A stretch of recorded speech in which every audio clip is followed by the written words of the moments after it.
Olá, tudo bem? Paz, é uma palavra de Deus para compartilhar com você na reflexão de 20 de agosto, cuja leitura do dia, na carta aos Gálatas, capítulos 5 e 6, e também livro de Jó, dos capítulos 8 a 10.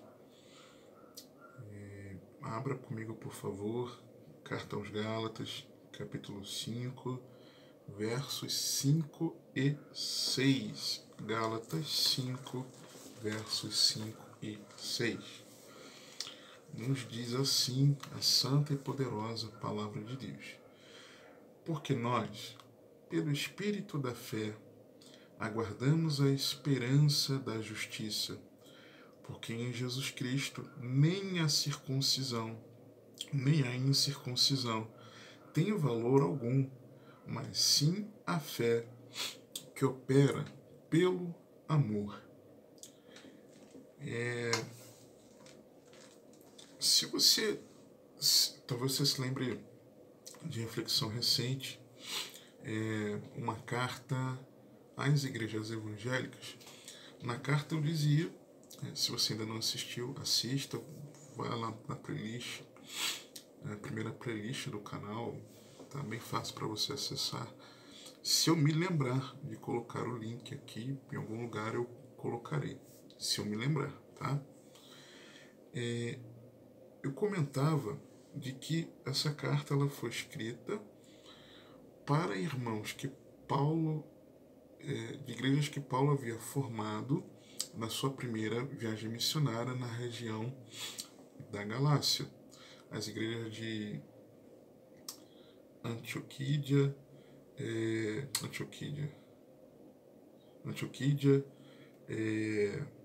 Icônio, Derbe, Listra.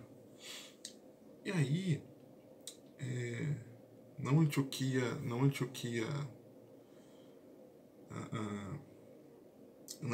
da Síria, tá? Mas a Antioquia da Psídia. Porque nessa primeira viagem missionária, juntamente com Barnabé, igrejas formadas ali, só que ele estava perplexo de que aqueles irmãos estavam saindo do verdadeiro evangelho genuíno, para um falso evangelho, persuadidos por judaizantes. E ele estava mostrando para os irmãos que eles precisavam permanecer na graça. Então é dentro desse contexto que ele está dizendo isso aqui. E aí ele fala, irmãos, olha, nem a circuncisão, nem a incircuncisão tem valor, mas sim uma fé que opera pelo amor. E essa fé, por essa fé que nós aguardamos a esperança da justiça. A justiça, você ser tornado sem culpa dos seus pecados, não vem por guardar nenhuma das práticas da lei. Não vem disso. Nós temos uma esperança dessa justiça pelo Espírito da fé. A justificação, ela vem por meio da fé em Cristo. Não por meio de uma prática que vocês queiram tomar por causa da lei. Preste atenção no que vocês estão fazendo. E na verdade, nós temos essa fé. E nessa fé, nós temos essa esperança da justiça, que essa esperança com o retorno do Senhor, onde para sempre estaremos com Ele, onde ali vou usar uma expressão que talvez te soe mal, se completará a nossa salvação. Talvez soe mal isso aos seus ouvidos, mas lembra que eu já falei, não sei se nessa mesma ou em outra reflexão, que a fé é um processo. E esse processo ele pode ser interrompido quando nós não desenvolvemos a nossa salvação. Quando nós achamos que tomamos um banho num rio, numa piscina, em algum lugar, né, um pretenso batismo, e de que agora está tudo resolvido, que não precisa andar em santidade, que não precisa obedecer a Cristo. Nós achamos que há aqueles que literalmente pensam isso. Agora eu estou batizado, já era, estou salvo. E quer viver de qualquer forma, num padrão que não tem nada a ver com o que a Bíblia nos ensina. Então, voltando, né, essa questão. E dentro desse entendimento é que ele está dizendo, olha, na verdade, o que importa é que exista uma fé, uma vida cristã que ela opera em amor. É isso que é válido. É como se de fato a sua caminhada de fé cristã está frutificando em amor. E não se você está fazendo isso ou deixando de fazer aquilo, em relação a guardar a lei. Dentro disso, quando nós vemos fé, esperança e amor, fé, esperança e amor é o chamado resumo favorito da doutrina cristã. É como se fosse um tripé de fato. E aqui nós vemos esse tripé com esses elementos interligados e atuando em cooperação. Então, uma fé aguardando a esperança e uma fé que é operada pelo amor. Você está entendendo? E nós vemos vários textos na palavra sobre esse resumo favorito da doutrina cristã. Nós vemos a resposta ao Evangelho. Vemos que esse resumo é a resposta ao Evangelho. 1 Tessalonicenses 1, 2 a 5. Sempre damos graças a Deus por vós todos, fazendo menção de vós em nossas orações, lembrando-nos sem cessar da obra da vossa fé, do trabalho do amor e da paciência da esperança em nosso Senhor Jesus Cristo. Diante de nosso Deus e Pai, sabendo, amados irmãos, que a vossa eleição é de Deus, porque o nosso Evangelho não foi a vós somente em palavras, mas também em poder e no Espírito Santo, e em muita certeza, como bem sabeis quais fomos entre vós, por amor de vós. Então, Paulo escrevendo aos irmãos em Tessalônica, uma igreja que se tornou modelo, um discipulado modelo, ele dizendo que, olha, eu encontrei em vocês, pelo testemunho que eu ouço, fé, amor e esperança. Uma fé prática, quando ele diz a obra da vossa fé, uma caminhada de fé prática, de um amor trabalhoso, do trabalho do amor. É necessário um empenho na prática do amor, para vivermos o amor. E a esperança de vocês, ela tem sido paciente. Eu tenho encontrado isso em vocês. E ele explica o porquê. Porque a palavra que chegou a vocês, que foi o Evangelho, não foi só em blá blá blá, mas foi em poder, no Espírito Santo e em muita certeza. Então, quais são as respostas esperadas de quem compreendeu o Evangelho e acolhe essa mensagem? É de que tal pessoa tem uma verdadeira fé, que essa pessoa ame na prática e que essa pessoa ela mantenha viva a esperança, ok? Só que também aprendemos que esse resumo favorito da doutrina cristã, mais do que ser uma resposta ao Evangelho, ele é o mecanismo do nosso relacionamento com Deus e com o próximo. Hebreus 10, 19 a 25.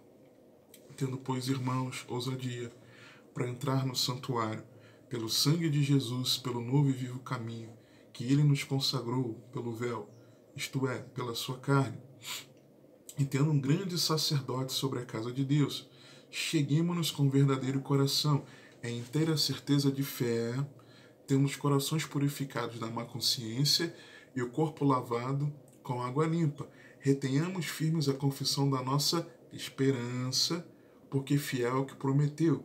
E consideremo-nos uns aos outros para nos estimularmos ao amor e às boas obras, não deixando a nossa congregação, como é costume de alguns, antes admoestando-nos uns aos outros, e tanto mais quanto vedes que se vai aproximando aquele dia.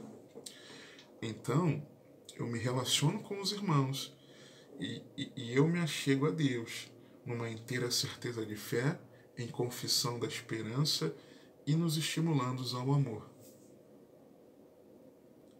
Então ele é um mecanismo desse relacionamento. Mas além disso,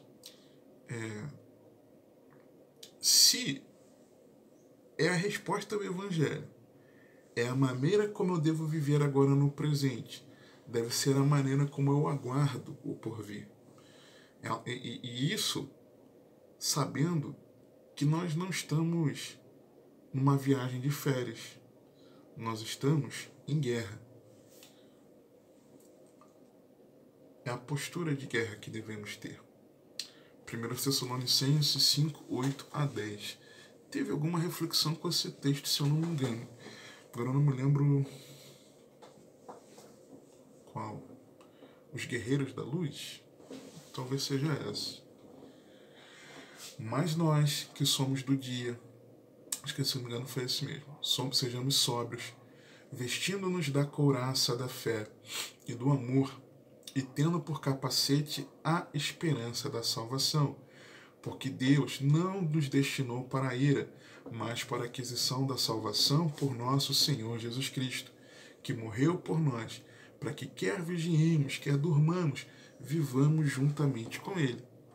Então, se nós temos a expectativa do retorno do Senhor, amamos a vinda do Senhor, se de fato nós somos do dia, a luz raiou no nosso coração, se de fato nós fomos retirados das trevas, do império das trevas, e transportados para o reino de Deus, então nós devemos vestir uma couraça de fé e do amor e ter um capacete de esperança.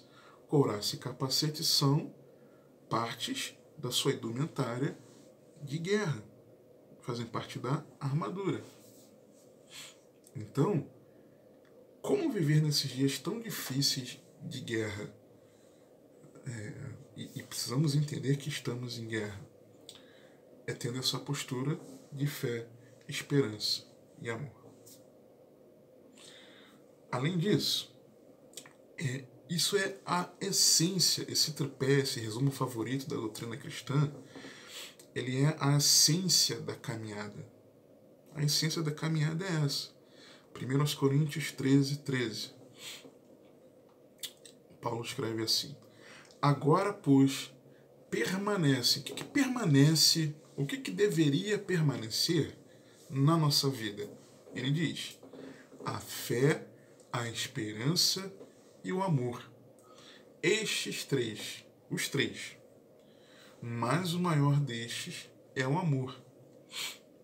E no final das contas é o que restará. Por que é o que restará? Porque quando nós temos fé no Senhor, quando nós nos encontrarmos com o Senhor, chegaremos ao fim da nossa fé, a salvação da nossa alma. 1 Pedro nos mostra isso. A esperança que nós tínhamos já vai ter sido concretizada, então não tem mais esperança, já estamos vivenciando. E o amor? Quando encontrarmos Jesus, o amor vai embora? É claro que não, o amor permanece. Por isso que eu vejo que ele é o maior. Porque Deus não é fé, Deus não é esperança, mas Deus é amor. Apesar de Cristo em nós ser a nossa esperança da glória, Deus ele é amor, ok? Mas qual é o problema? Esse tripé da vida cristã, desse resumo favorito da doutrina cristã, ele parece, creio que você vai concordar comigo, parece que tem se enfraquecido em muitos. Olha para você como eu preciso olhar para mim. Tá? Primeiro, parece-nos que falta fé nessa expectativa do retorno do Senhor, com essa mentalidade da salvação, com a mentalidade da eternidade, parece-nos que faltam tanto fé, quanto amor, quanto esperança. Veja que Jesus, ensinando sobre vida de oração, perseverança de vida de oração, ele conclui dizendo algo maravilhoso. Lucas 18, 7 e 8. E Deus não fará justiça aos seus escolhidos, que clamam a Ele de dia e de noite, ainda que tardio para com Ele. Jesus estava ensinando sobre a perseverança da oração. Digo-vos que depressa lhe fará justiça. Aí ele conclui com uma pergunta. Quando, porém, vier o Filho do Homem, ou seja, quando eu voltar, porventura eu vou achar fé na terra? Nós, como discípulos de Cristo, que nos dizemos discípulos de Cristo, nós temos tido uma verdadeira fé bíblica, porque Jesus está dizendo que uma vida de oração é evidência da fé. É evidência da fé. Falta o amor também. Texto muito conhecido, Mateus 24, verso 12. E por se multiplicar a iniquidade, a transgressão da lei, o pecado, o amor de muitos esfriará. Será que a maneira como nós agimos em relação ao próximo, aos familiares,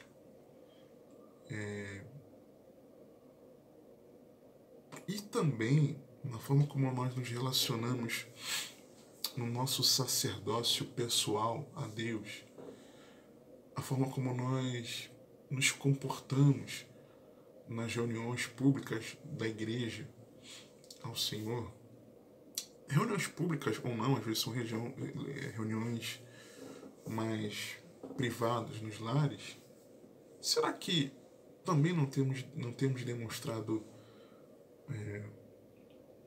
um amor que está se esfriando? Falta de intensidade, entendeu? Falta de calor. O que você acha? Em relação à esperança, olha para nós como igreja do Senhor. Eu ouvia hoje alguém mencionar de que fez uma pesquisa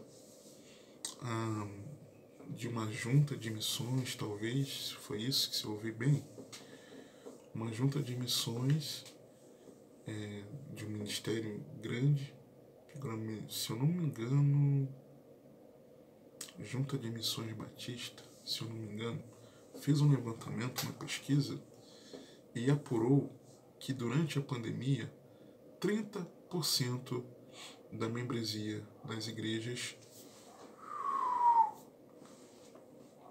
reduziu, foi embora. 30% dos irmãos não voltaram mais às suas igrejas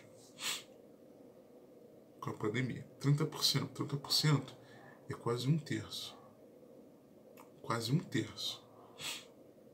Quase um terço das pessoas pararam de congregar. E não vem me dizer que esse um terço que parou de congregar simplesmente é porque não encontrou uma igreja apropriada, porque 30% da membresia da igreja no Brasil, não é possível. Não é possível. Tá? E eu falo isso por experiência. Por quê? Porque muitos irmãos que congregam hoje na igreja em que eu congrego e sirvo ao Senhor, boa parte desses irmãos que chegaram nos últimos 2 anos, de 2020 para cá, são irmãos cujas igrejas anteriores pararam de ter reuniões. E esses irmãos não ficaram em casa. podem ter ficado por um momento, né, na pandemia, mas quando eles viram que aquilo estava fazendo mal à vida espiritual deles, eles procuraram onde pudessem, junto com outros irmãos, louvarem ao Senhor, ouvirem a pregação da palavra, não ficarem só pela internet. E estão lá congregando. Então me dizer que esses 30% é porque não encaixou bem na igreja. Não. É porque boa parte, isso evidencia a falta de esperança de boa parte dessas pessoas. Você sabe que eu sou franco. Não fico dando volta, não fico enrolando. E se doer, precisa doer mesmo. Tá? Precisa doer. Não tem enrolação, não. Se você é um desses, com carinho, toma jeito. Toma jeito. Uma coisa é você não encontrar onde congregar. Outra coisa é você se acomodar a ficar escolhendo a pregaçãozinha que você quer pela internet, as músicas que você quer ouvir, né, para dizer que está louvando a Deus, cantando junto e tal, ter a sua espiritualidade, só para você não se sentir desviado. Mas no fundo, lá no fundinho, você sabe como é que está o teu coração diante de Deus. Se você vai trabalhar, se você vai para shopping, se você vai para supermercado, se você vai passear, mas você não se reúne com a igreja do Senhor, com todo carinho, você está precisando se converter ao Senhor Jesus Cristo. Está faltando esperança. 1 Coríntios 15, 17 a 19. E se Cristo não ressuscitou, é vã a vossa fé, e ainda permaneceis nos vossos pecados. E também os que dormiram em Cristo estão perdidos. Se esperamos em Cristo só nesta vida, se você quer resolver as áreas da sua vida terrena, somos os mais miseráveis de todos os homens.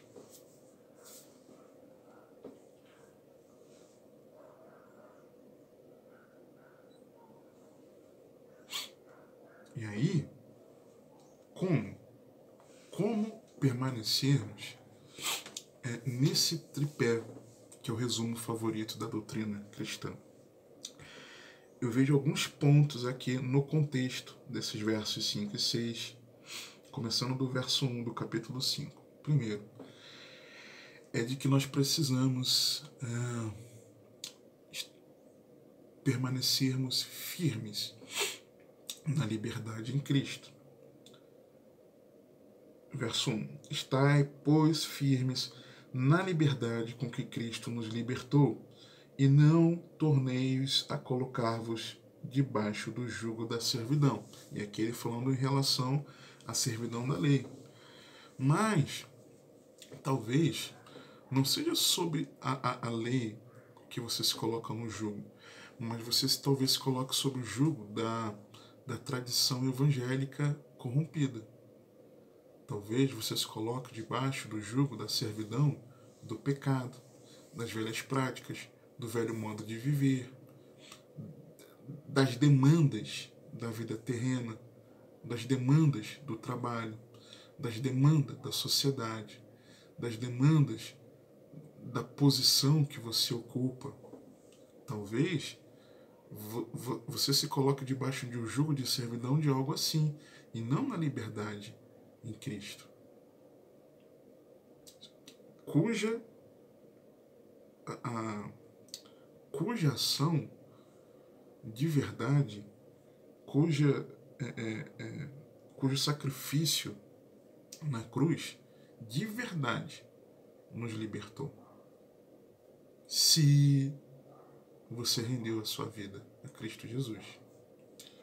Segundo, versículo 2, é de enxergar a Cristo como suficiente, Jesus e nada mais, Jesus e ninguém mais.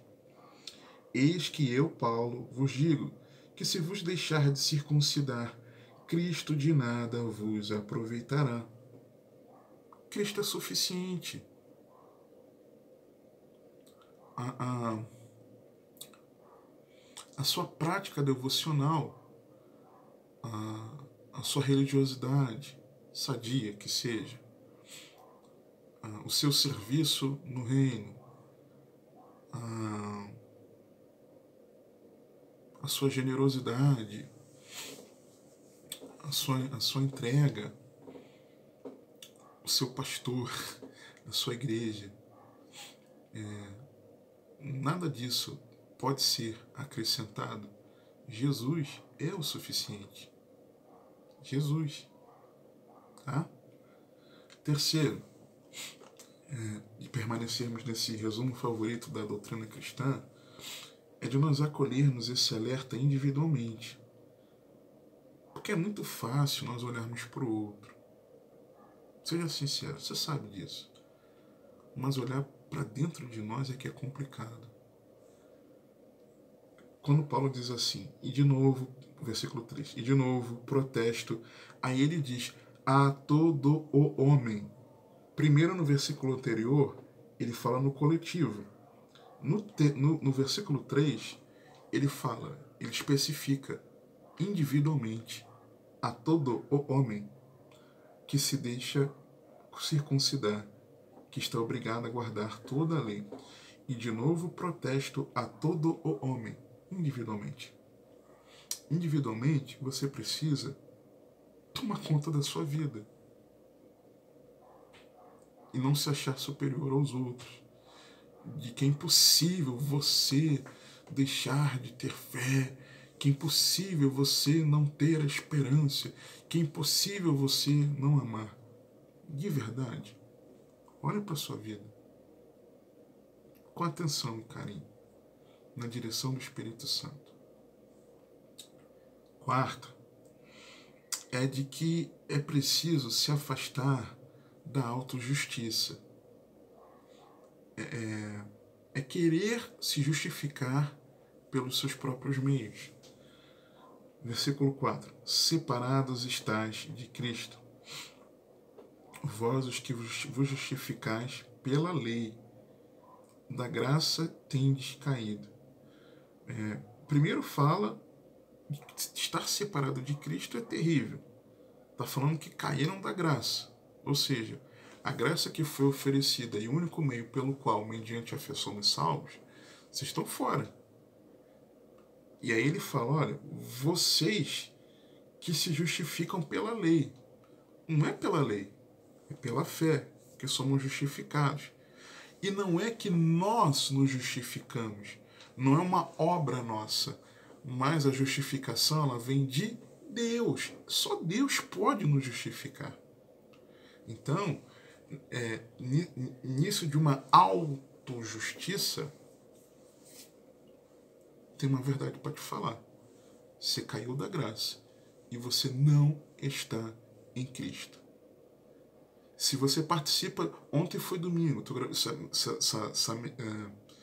essa meditação foi de sábado, a meditação em Gálatas 5 e 6 e Jó de 8 a 10. Mas eu estou gravando na segunda-feira, quando eu pretendo publicar o vídeo. Se ontem, domingo, se você foi para o culto, achando que porque você foi para o culto, você está acrescentando um degrauzinho na sua salvação, sabe? Se você acha porque você foi para o culto, então você vai ser salvo, o Senhor vai ficar mais feliz e vai te salvar, vai aliviar a barra para você, vai quebrar o galho para você, porque você foi para o culto, porque de repente você ensinou na escola bíblica, porque você pregou, participou do louvor, porque você envolveu lá na organização do culto, lá no serviço, como obreiro, como diácono, se você estava na portaria, se você saiu para evangelizar, se você fez visita, e aí você está acrescentando algo, né, para que você seja salvo. Tem um negócio para te dizer, você não está em Cristo. Quem tenta se auto-justificar não está em Cristo. Saiu da graça. Ok? Quinto, versículo 7, na parte A. Corrias bem.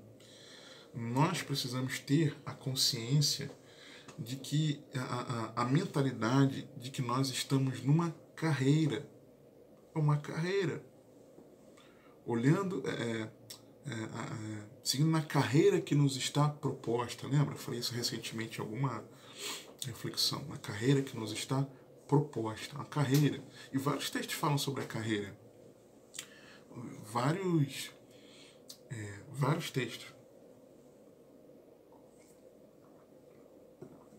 Corrida, carreira,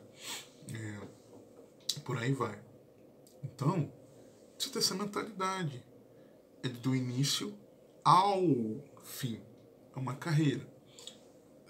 Mais uma, no mesmo versículo, na parte B, versículo 7, eu vejo a importância da obediência à palavra. Quem vos impediu para que não obedeçais à verdade? Então, uma outra forma é nós sermos obedientes à palavra. Temos sido? Falava disso, inclusive, ontem com os irmãos da escola bíblica, sobre não podermos separar Jesus Cristo de seus ensinamentos. Quando fazemos isso, eu enxerguei, na palavra, eu enxerguei pelo menos 10 importantes alertas do perigo de nós estarmos separando os ensinamentos do Senhor da sua pessoa. Eu sou de Jesus. Mas eu não quero obedecer o que ele mandou, não. A Bíblia é retrógrada. Esse texto aí eu não encaro bem, não. Não tem como manter a fé, a esperança e o amor sem obediência à palavra, sem obedecer à verdade. Mais uma. Versículo 8, eu vejo aqui um sétimo princípio. É de nós termos discernimento. Porque olha que interessante que Paulo diz. Esta persuasão não vem daquele que vos chamou. Muitos de nós não temos tido discernimento de onde estão vindo as sugestões de atitudes a serem tomadas e nós achamos que tudo vem de Deus. Não é porque está travestido de espiritual, não é porque tem o idioma do evangeliquez, não é porque usa até a Bíblia. Não é por causa disso que nós devemos viver. Tem que ter discernimento. Tem que haver discernimento. Se aquilo de verdade vem de Deus ou não. E muitas vezes temos embarcado em furadas por faltar o discernimento. E por não compreendermos que aquilo não vem de Deus. Não vem de Deus. Mais uma. Oitavo. Versículo 9. De nós não sermos convenientes com pequenos desvios. Olha o que Paulo diz. Um pouco de fermento leveda toda a massa. Um pouquinho é capaz de estragar tudo. Então, não pode haver concessão. E tem muito crente abrindo concessão. Não podemos abrir concessões. Mais uma, verso 10, na parte A, é de que nesse processo de mantermos a fé, a esperança e o amor, nós precisamos confiar na cooperação do Senhor. O Senhor opera juntamente conosco. De que forma? O texto nos diz aqui: confio de vós no Senhor. No Senhor. Então ele sabia que era uma postura que os irmãos deveriam tomar, mas que ele confiava no Senhor para que isso acontecesse. E a questão é que nós queremos fazer na nossa força. sabe? Na nossa força. Na nossa força nós não vamos conseguir, mas somente com a ajuda do Senhor. Precisamos contar com ela. No mesmo verso, na parte B,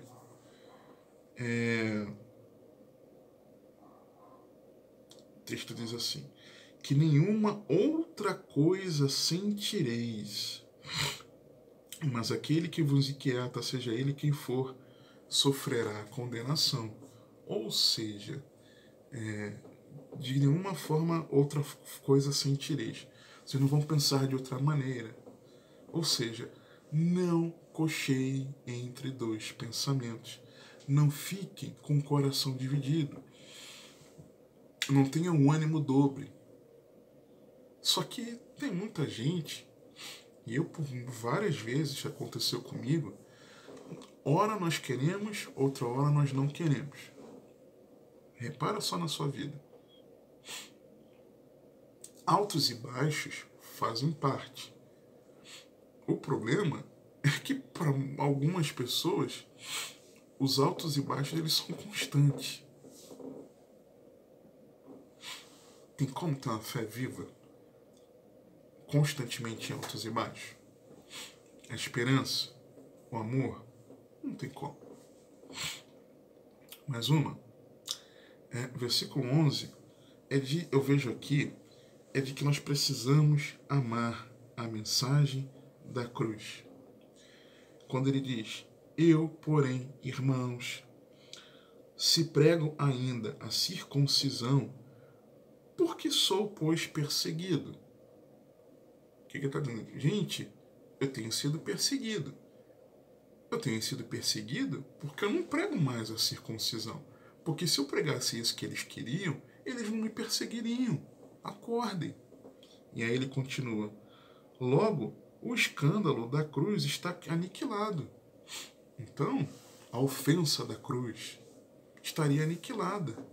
E já que eu não prego a circuncisão, eu prego exatamente a ofensa da cruz, então é por isso que eu sou perseguido. É como aquele hino, né? Sim, eu amo a mensagem da cruz. Até morrer, eu a vou proclamar. Em outras palavras, é o que Paulo está dizendo. E por causa disso, eu sou perseguido. Só que você ama essa mensagem? Que Jesus morreu pelos seus pecados, sofreu como ovelha muda, um matador, sacrificando-se para que os nossos pecados fossem perdoados? Ou você se esquecendo que a promessa que o Senhor fez foi a vida eterna e você quer cuidar da sua vida aqui na terra? Quando você ouve o evangelho na igreja, não era a palavra que eu queria ouvir. Tem que prestar atenção nisso. Mais uma, verso 12.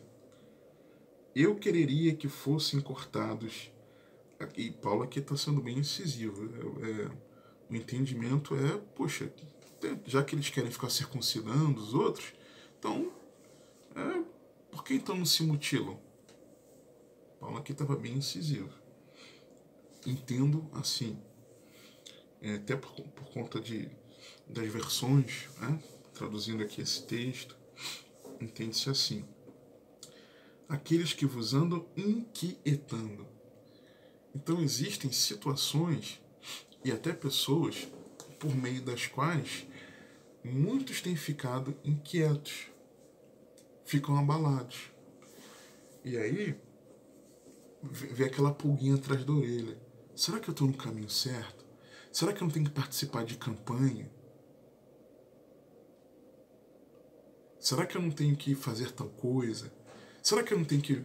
Puxa, olha como é que determinada igreja pratica tal coisa. Será que... Fica aquela pulguinha atrás da orelha e fica inquieto. Mas como eu, por exemplo, há cerca de 16 anos, segundo semestre de 2006, comecei a ouvir uma rádio no estado do Rio de Janeiro, e a rádio de uma igreja. E tinha algumas canções que eu gostava, comecei a ouvir por causa de canções, especialmente internacionais, louvores, mas na programação eles colocavam muitos testemunhos da igreja, das pessoas que frequentavam, falavam de um mover apostólico. E aí eu fiquei assim, puxa, olha a quantidade de coisas que essa igreja testemunha, essas pessoas vivenciam. Ah, o evangelho não é só isso, não. O evangelho não é só salvação, não. É mais do que isso. E aí minha mente começou a ficar distorcida da verdade do evangelho. E certamente isso foi, consequentemente, a razão contribuiu muito, a razão não, mas contribuiu muito para que até o ano de 2015 eu tivesse aprisionado ao pecado, que eu tanto falo aqui, que você sabe, tá careca de me ouvir falar. Então, e aquilo me inquietava. Não, pô, se o fulano tá vivendo, tem que viver também. O negócio é esse, não. Tá faltando aqui fé da minha parte, uma postura espiritual, um voto, uma campanha, e isso, aquilo outro. Eu preciso viver esse mover apostólico. E aí, você fica inquieto, perturbado. Mais uma.